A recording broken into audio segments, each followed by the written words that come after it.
ya. Nah, saat ini saya sedang berada di kampung halaman orang tua saya. Di sini suasananya sangat sejuk dan pemandangannya sangat indah. Bisa dilihat di sini banyak hamparan sawah dan juga ada pemandangan Gunung Ciremai.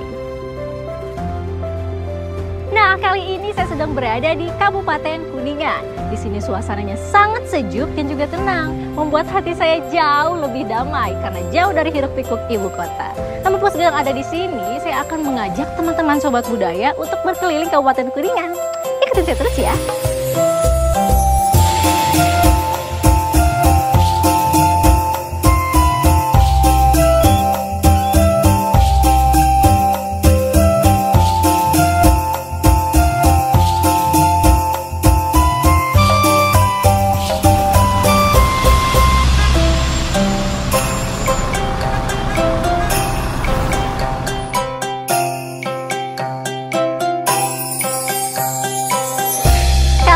Sudah berada di titik nol Kabupaten Kuningan. Oh iya, di Kabupaten Kuningan juga terdapat salah satu bangunan berupa gedung bersejarah yang merupakan saksi bisu kemerdekaan negara Republik Indonesia.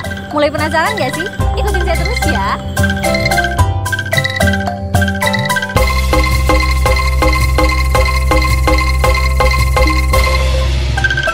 Bangunan yang dimaksud kali ini adalah Gedung Naskah Linggarjati. Di sini saya nggak sendirian, saya ditemani oleh Mas Iwan sebagai pemandu di sini. Nah, mungkin teman-teman penasaran ya, ada apa aja sih barang yang dipamerkan di sini?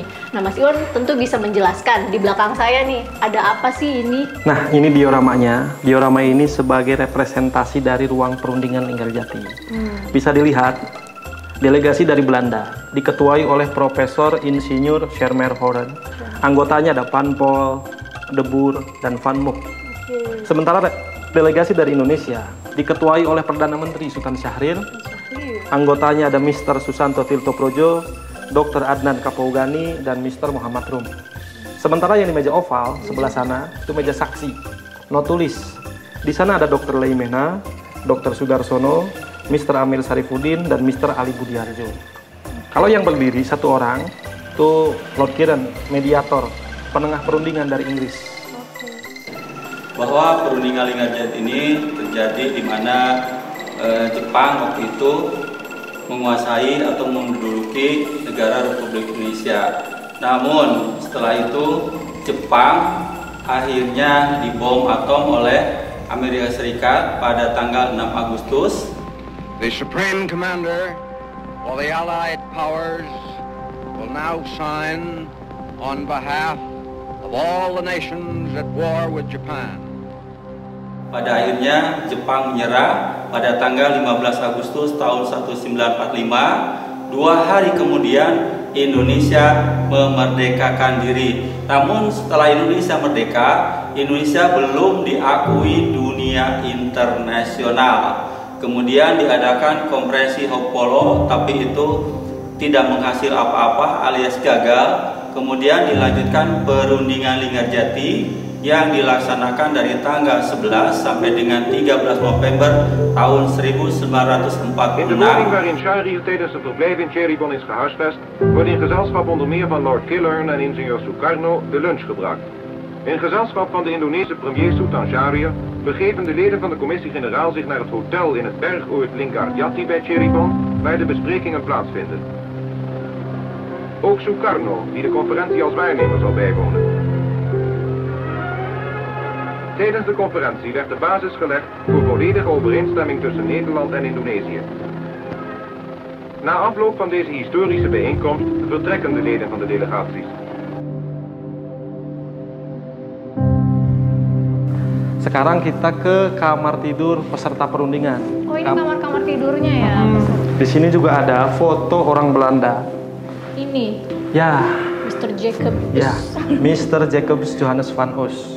Beliau ini yang membangun rumah ini tahun 1930. Pendirinya berarti? Ya, yang bangun rumah ini. Jadi dulunya Gedung Linggarjati ini bikinan orang Belanda. Rumah tinggal orang Belanda. Beliaulah yang bangun rumah ini. Oh iya, di sebelah sini ada foto seorang perempuan. Oke, ini siapa namanya nih? Ibu Maria Ulfa. Beliau ini Menteri Sosial pertama. Oh. Jadi Ibu Maria yang mengusulkan tempat dilaksanakan di Linggarjati itu. Oke, ini MR ini mana Mister, tapi kan ini dia cewek, harusnya Mrs dong. Oh, Mister yang ini? gelar Mister apa gimana itu tuh? bukan artinya laki-laki atau tua. Apa dong? Mister di sini itu gelar akademik, artinya Meester in the Rechten. Recht dalam bahasa Belanda artinya hukum, so sarjana hukum. Ibu Maria ini sarjana hukum perempuan pertama. Nah, terus kita lanjut kemana lagi nih, Mas Iwan? Ke ruang makan. Ruang makan. Iya. Setelah kita keliling-keliling, kita lihat ke ruangan yang lain, tempat nyimpen barang yang masih asli. Oke. Ya berarti di sini masih bener-bener dari awal berdirinya Linggarjati sampai sekarang nih belum Ya, ada jadi replika ya. Jadi meja-meja ini, kursi-kursi ini barang-barang yang asli. Barang-barang yang pernah diduduki oleh para pejuang kita, para pendiri bangsa, founding father. Oh iya, ruang makan ini bukan ruang makan ketika perundingan. Loh, terus apa dong? Luar makan siapa nih? Ruang makan nih. Kalau ruang makan ketika perundingan, ini nggak logik, nggak logis. Ruangannya kecil, orangnya banyak. Oh iya bener-bener, cuma 4 doang nih ya kursinya. Delegasi Indonesia dan Belanda makan minumnya di kediaman Sultan Syahrir, di rumah Sultan Syahrir, di bawah. Jadi rapat di sini, negosiasi di sini, tapi makan minumnya di sana. Di sana. Turun dulu ke bawah jalan kaki 2 km. Berarti ini hanya ruang makan untuk keluarga yang punya. Keluarga Van Os yang tahun 1930 membangun rumah ini. Oke. Kita Yuk. lanjut lagi. Ayo. Ke mana? Kita ke ruang pertemuan empat mata Presiden Soekarno. Oh, oke. Oh, di sini banyak kayak apa ya, foto-foto ya gitu ya sejarah. Di sini foto apa ya? Ini foto Sultan Syahrir sedang ngobrol santai di kediamannya. Oke. Nah, kalau ini apa nih? Kamar mandinya? Kalau ini kamar mandi hotel Oke. zaman dulu. Airnya langsung dari mata air Gunung Ciremai. Gunung Ciremainya langsung. Ya, Dingin berarti ini. sejuk. Oh, sejuk. Oke, kita lanjut masuk lagi. angin. Ruangan yang ini adalah ruang pertemuan empat mata Presiden Soekarno. Dengan Lord Killer. Ya, Oke. Di sini banyak foto-foto nih, bisa dijelasin sedang apa, mereka sedang menjelaskan apa. nah, jadi waktu itu ketika perundingan dilaksanakan, Bung Karno nggak ikut berunding.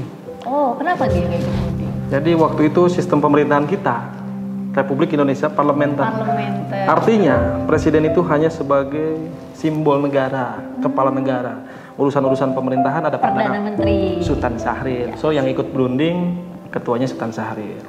Tapi sebelum perundingan dilaksanakan, Presiden Soekarno sempat singgah, mampir, duduknya di sana, Di sebelah sana. berbicara empat mata. Setelah pertemuan itu Presiden Soekarno langsung pergi, terus menginap di Pendopo Kuningan. Kuningan. Waktu itu Presiden Soekarno, kemudian Wakil Presiden Hatta ya tinggal di Kuningan. Kemudian kepada delegasi Belanda itu apa istilahnya mengundang makan malam di sana. Kemudian diadakan rapat pleno sekitar pukul 10.30 malam waktu itu. Dan sebelum mengusulkan Presiden Soekarno kepada Panmuk sudah bicara duluan. Bagaimana kalau kata merdeka waktu itu diganti dengan kata berdaulat, dan pada akhirnya Presiden Soekarno menyetujui. Maka selesailah hasil daripada di sini tidak selesai diselesaikan di Kuningan waktu itu pada waktu jamuan makan malam ya. Karena waktu itu Belanda tetap ya tidak mau mengganti istilah merdeka dengan kata berdaulat ya. Tanggal 15 November tahun 1946 hasil perundingan Linggarjati diparaf ya di Istana Negara Jakarta. Tanggal 25 Maret tahun 1947 hasil perundingan Linggarjati ditandatangani bertempat di Istana Negara Jakarta. Setelah penandatanganan ini, Indonesia diakui oleh dunia internasional baik secara de facto maupun secara de jure.